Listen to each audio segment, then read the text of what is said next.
Hey folks, it's John with KGTropicals.com. Welcome back to episode 12 in our video series, KGQandA. We're answering your questions that you send into that email address right there. We're going to get right into it today. Our first question comes from Jeffrey W. Heiser II. Yes, this is his second question. Here was our very first question that we answered in part one. And he starts his question off by saying, oh, and another question that is very confusing to me. How can you sex Africans other than venting? I've been told by many to look for egg spots on the anal fin for males without the females. Now, being that I looked into this, I've found that females have those egg spots as well. Then I've heard they can and or will have them, just not as many and as prominent. Thanks again, and hope this makes the cut for one of your Q&A videos. Thank you, Jeff Sacromus Brovi. Love that name. I need to come up with a nickname like that for myself. Anyway, my mind just went to a bad place. All right, Heiser, JW Heiser. I already addressed venting. I already addressed a lot of the things to look for sexing Africans. In fact, I did it in the episode before this. So I'm going to talk about egg spots because you did bring that up. You talked a lot about that. Egg spots on African cichlids are not a be-all, end-all trait for sexing your cichlids. All right. I can give you the best example that I can come up with is the Ethelwayne peacock, the northern Alanocara, the Chitandi. There's a lot of different names for that peacock. I call them the Ethels. The females have egg spots, not even close to as prominent as the males. The males are bright yellow, and it's one of the things that really sells that fish because they're so bright and they have a whole lot of them. But the females have them too. They're just not as bright. So egg spots are not the primary way that you would use to sex your Africans. A lot of Mbunas, the females will have them, and they will be just as bright as the males. Not all of them, but some of them. It's kind of interesting. So, you know, I'm sure you're aware, but I'm just going to say it anyway. The egg spots are on the anal fin of the male to trick the female into believing that there's more eggs down there that she needs to pick up. If you watch, a lot of times, if you see the spawning process, I've seen a lot of males actually lay on their side when they're doing their little flutter, and it's almost like the eggs are laying on the substrate, and the female comes along and picks at them, believing that those are eggs that she needs to pick up in her mouth. That's why they're there. And I'm sure you knew that, but I just thought I would put that out there. But they're not the best way of sexing your Africans. If they're bright yellow and they stand out from across the room, then it probably is an indicator that that is a male, but I don't know. Did I even answer the question? I don't know. But thank you. Thank you, Jeff, for that. All right. Winsu Weradana.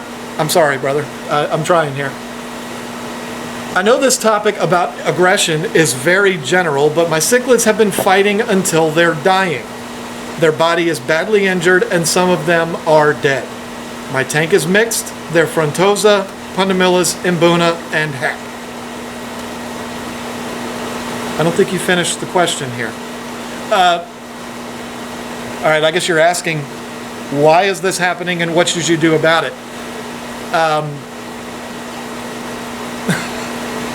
I'm trying here, folks. This is a really, really hard question to answer without saying that I've addressed this in a lot of other videos. Aggression is caused by male dominance. It's caused by fighting over territory. It's caused by fighting over females. It's caused by fighting over dominance. The ways to curb that aggression would be get rid of the females, don't have any hiding spots for them to fight over, and flood the fish full of tanks. Really, flood the tank full of fish. Those are some of the easiest ways. But again, this is one of those things that's really tricky to answer because I don't know anything about your tank. You said Frontosas, Pundamillas, and Mbuna, and Hap. Do you have 4 fish in your tank? That's the problem if you do. I'm kind of strung out here, but it seems like maybe you only have a few fish in your tank, and if that's the case, that's your main problem, and you need to get some more in there. And there's a lot of people that are probably going to put in the comment section, you shouldn't have frontosas with punamillas and imbunas, but we know that's not true. We know that you can do that. That was a tricky one. I'm sorry. I don't know if I even answered the question, but let's move on. Imana? I'm trying to get your question here. Hi, John. I have a stupid question. What does OB stand for? Please don't laugh. I'm not laughing at you. You'd be surprised how many people don't know what OB stands for. You'd be surprised. If you look it up online, you'd get 10 different answers. A lot of people don't know. You think that it should be a common sense answer, but it's not. What does OB stand for? I don't know. No, I'm just joking. Of course I know. It stands for orange blotch. You didn't think it was going to be something that simple, did you? You thought it was going to be Oxlopharus chromis. No. It stands for orange blotch. It's as simple as that. And it is a name that is typically used for hybrids that are blotchy. A lot of people don't know this about it too, that to start a strain of OB peacocks, you got to have an imbuna in there. Did you know that? A female OB imbuna. It's weird, I know, but it's true. That's where the blotches come from, and that's how you start a strain of OBs. Now, that's just what I've read and what I've learned from talking to farms and very, very successful breeders. Never done that myself, but all right. So don't be embarrassed by that. A lot of people don't know what OB stands for. Hello, John and family. First, a big thank you for all your effort you put into these videos. Very informational and interesting. I appreciate you sharing the tricks of the trade, especially since some of the information you give provides us potential effect how much you bring in. Hey, I mean, I like doing these videos, so you're welcome. Advice on breeding rack designs. Could you give an example of the recommended number of tanks and different sizes you would need to breed 2 species? Obviously, most people would want to do more, but that would be a good starting point that could be expanded on by the number of species you wanted to breed. You really could do a 2 to 3 part series on this, maybe not wanted for Q&A. Merry Christmas. I'm getting all these that say Merry Christmas, and it's already past New Year's. Merry Christmas to all of you, too. I'm sorry that it's taken this long to get these. Well, you were right. I could do a 2 or 3 part series on it, and I actually already have. Not necessarily only talking about tanks and racks, but in my African cichlid breeding series, I think it's part 3. I'm pretty sure it's part 3 of that series. I talk about all the tanks, the different sizes that I recommend to start with. But just to go through them with you, absolutely ideal. This is going to be contrary to what I say in that video. I'm going to talk about the ideal scenario if you want to breed and have the most success in your home. I should say that. Because the ideal scenario would be to have a 2,000-gallon tank somewhere that you're breeding all these fish in. But we don't have that, so if you're going to do it in the home, a 55-gallon tank if you're going to breed peacocks and imbunas. A 75 if you're going to breed haps, which would be limited to things like protomalus, smaller haps, which protomalus get big, but not too big for a 75.